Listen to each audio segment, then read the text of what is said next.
Hey there, sausages. Jason here with a little bit of a talking point, I guess you would say.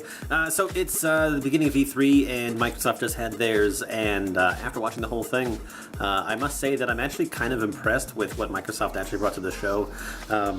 I like the fact that they showed basically nothing but games. I mean, I was actually kind of surprised when the guy said 42 games and 22 of them being exclusives towards the Xbox One, and I was a little bit surprised to actually see them do it. So overall, I was actually very happy with their show. I play mostly on Xbox as it is, and I have the other consoles for their exclusives, and the Switch I have it for portability and because I am just a Nintendo fanboy basically. But I do like Microsoft and what they offer. So obviously the big talking points out of this are, one, the Xbox Scorpio now being called the Xbox One X. I feel like that could get a little bit confusing when you talk about the Xbox One S and the Xbox One X in the same sentence. Maybe people will get confused as to which one you're actually talking about or which one you actually mean. But, you know, that's what they did. Honestly, I like the fact that at least the name Scorpio is in there somewhere, with the fact that the actual chipset is in the is called Scorpio. But I kind of like that name, and I wish they'd actually stuck with it. I think the people felt the same way when the Switch was named the Switch instead of the. Oh God, why can't I even remember what it was called? I feel like people felt the same way when it came to the Switch too, and its original name being the NX, and I actually did have a little brain fart. I forgot what it was called. Anyway, the other thing that I'm actually kind of curious about when it comes to the Xbox One X is where's the power adapter, like the power brick? Because with the Xbox One S, they got rid of the actual power brick and everything's inside the console. So is it the same way for the Xbox One X, even considering the fact that the system is now smaller than it was originally? It's definitely very cool, and I'll check it out. $499 is definitely a hefty price. It's basically what I paid for the system when it first came out on launch day. But you're definitely going to get what you're paying for, I would assume. I don't know. It is something that I definitely want, but whether I actually go out and get one right away is definitely another matter. The only other aspect of this that I am curious about is if it will live up to all of the expectations, being the most powerful system. So, next talking point for me that I found really big was Xbox backwards compatibility.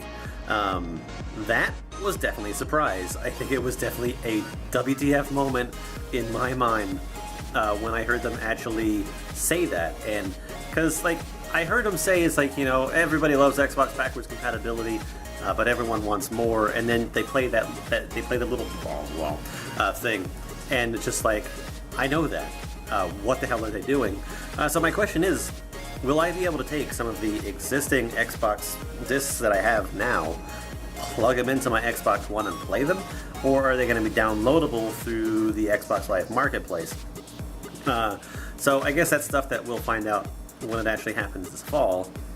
Being part of the preview thing for the dashboard means that I might actually be able to get a hold of that early, which would actually be pretty cool. I wouldn't mind trying it out. I'm definitely curious.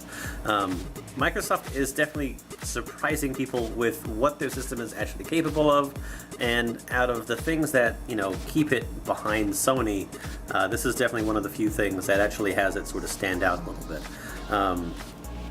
But that's it aside from games. Now, when it comes to games, I mean, I love Assassin's Creed. Assassin's Creed looked good, but that's not a exclusive. There was lots of cool little indie titles, which actually seemed pretty neat. I actually am more interested in the oh God, what is it? State of Decay 2. There's like Tacoma, and then I'm actually more interested in Sea of Thieves than I was beforehand. And then I like the fact that there's a sequel to Ori and the Blind Forest. I like how it seems like it's a book series that continues to keep on going. And then it was, it was Anthem by BioWare, which actually seems pretty interesting. it's like all of the work that could have gone into Mass Effect Andromeda sort of went there. But it definitely shows the fact that it's like multiplayer co-op.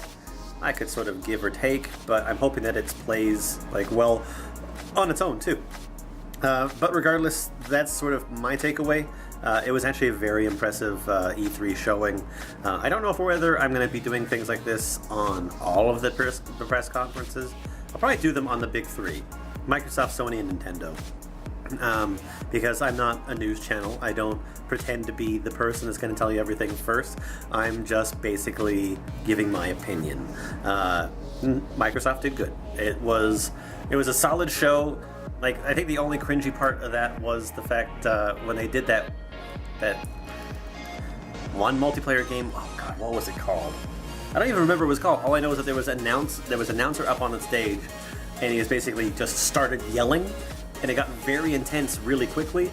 And I could have done without that. The car placement was a little bit odd, but that was whatever. I find it hard to believe that those two women were actually racing on stage, but I mean, they'll show you whatever they want to show you. All those things that say like in-game footage recorded, those could be anything. I mean, we've all seen lots of broken promises from E3 before, but overall, their show was solid. I like the fact that they focus on games and didn't have a whole bunch of like other nonsense. I mean, the car was enough. The car and the yelling announcer.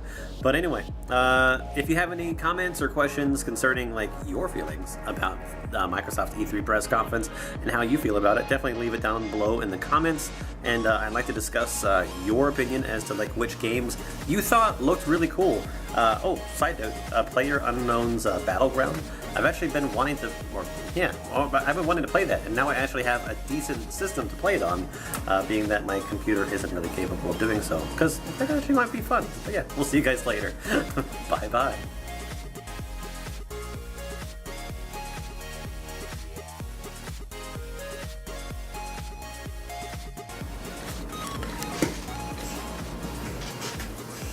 Oh, and if you haven't noticed, this is my living room, which is not torn down yet, but I'd rather record out here than in my warehouse of an office.